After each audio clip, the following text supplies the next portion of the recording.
Okay, here we go. Corrie ten Boom, Keeper of the Angel's Den by Janet and Jeffrey Benj, Chapter 3, Part 1.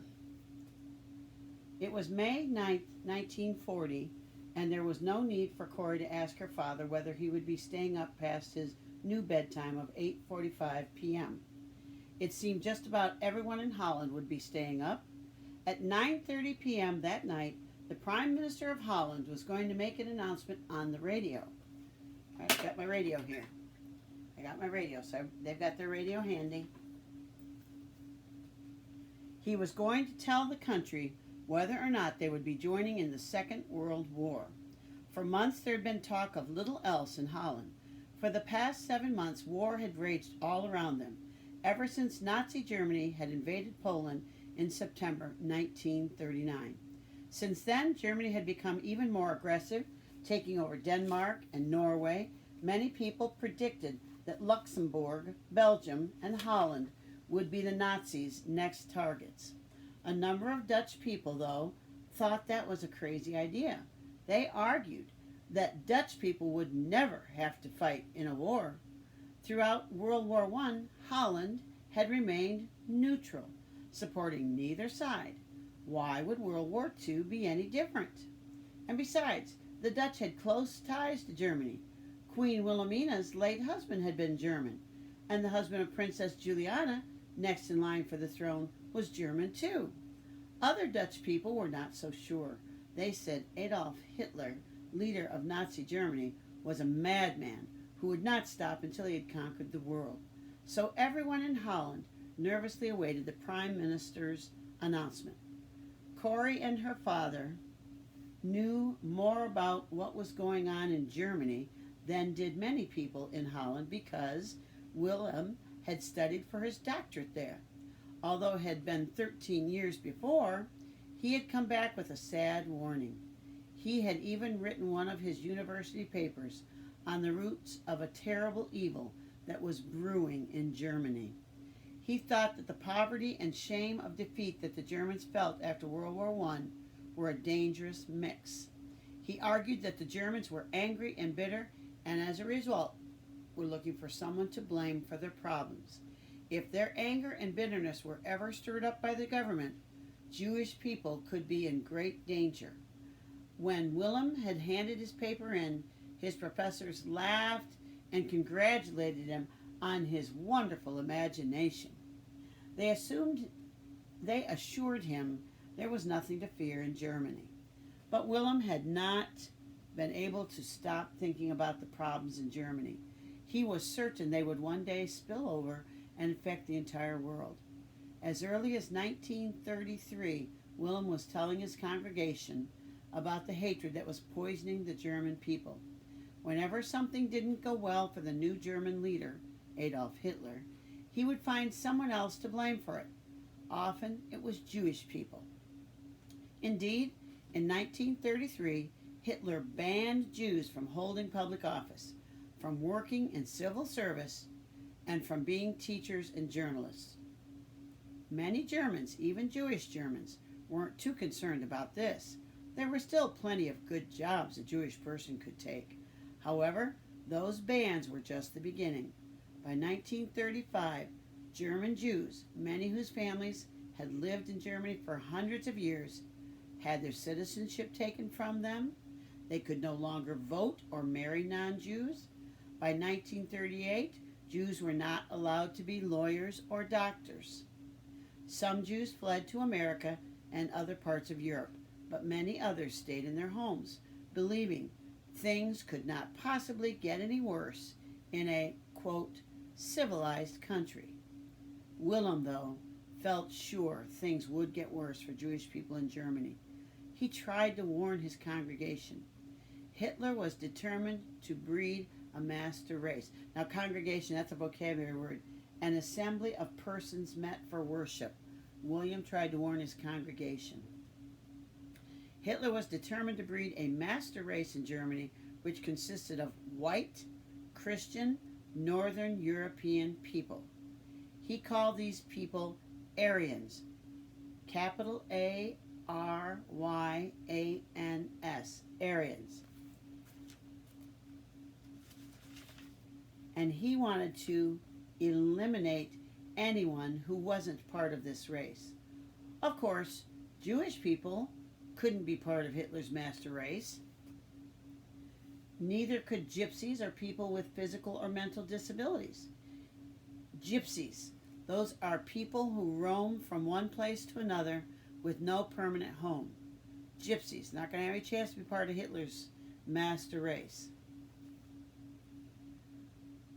In Hitler's mind, these people, quote, infected pure German blood, and were the cause of all of Germany's problems. Getting rid of them would make Germany the greatest power on earth. But Willem ten Boom's congregation had grown tired of his warnings, which sounded more like science fiction than fact to them. So Willem had lost his position as a local church minister. Instead, the Dutch Reformed Church allowed him and his wife, Tine, to open a rest home for old people in Hilversum, about 30 miles southeast of Haarlem, on the other side of Amsterdam. The rest home housed mainly elderly Jewish people, but Willem had told Corey that over the past 4 years, an increasing number of young Jewish refugees from Germany had been making their way to his rest home. Refugees, those who run from their country to avoid danger. Refugees. Each of them had a sad story to tell, and Corey was sure that Willem wasn't repeating the worst of the stories to her. Her brother did tell her stories of Jewish people being burned out of their homes, of Jewish rabbis having their beards burned off their faces, and of Jewish children who were so scared they didn't speak for weeks after arriving in Hilversum. The stories brought tears to Corey's eyes. Corey wondered how anyone could hate somebody else so much to do such things to them. A few minutes before 9:30 p.m., 80-year-old Casper ten Boom adjusted the knobs on the big radio.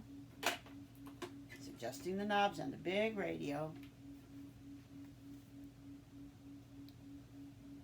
which he'd had now for 16 years, and which, like him, took a few minutes to warm up.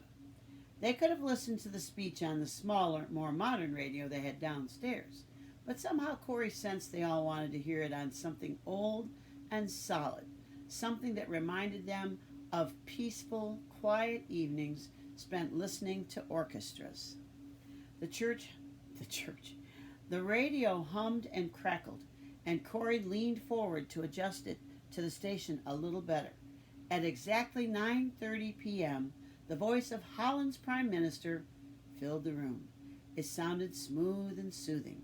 He assured the Dutch people that the country would never go to war. He reminded them that in the past, when the rest of Europe had been at war, Holland had always remained at peace. He told the listeners that he'd spoken to both the British and the German government leaders, and no one had any intention of involving Holland in their war. Dutch people should remain calm and go about their daily business as they always did. Corey was listening so carefully to every word the Prime Minister said that she didn't notice her father climb out of his chair, nor did she notice him walk over to the radio, where he flicked it off right in mid-sentence. Corey and Betsy, who was also listening carefully to the speech, looked at each other. What could their father be thinking? The Prime Minister hadn't finished his speech yet. Without speaking, Casper ten Boom walked to the door, where he swung around to face his daughters. "I could not listen to any more of those lies," he said angrily. "The Prime Minister is a fool if he thinks Holland can stay out of the war, and all who believe him are fools as well. Germany will invade Holland. We will lose. Germany will overrun us. God help all those in Holland who do not call on his name." With that, he turned and headed up the stairs. Corey and Betsy sat in shocked silence. They had never heard their peaceful, kind father use such an angry tone of voice before. Had he really called the Prime Minister a fool? He never used language like that. So many times when they were children, he had told them to speak well of others or not speak at all. Finally, Corey and Betsy stood without saying a word and climbed the stairs, each to her own room. There was nothing to say, nothing to discuss. Most people in Holland went to bed that night with the assurance of the Prime Minister ringing in their ears. There would be no war in Holland. They were safe. Corey and Betsy ten Boom went to bed with no such assurance. Deep down, they knew their father was right. Holland would surely be invaded and destroyed, and there was nothing anyone could do about it. At 2:30 a.m. that night, a loud explosion awoke Corey.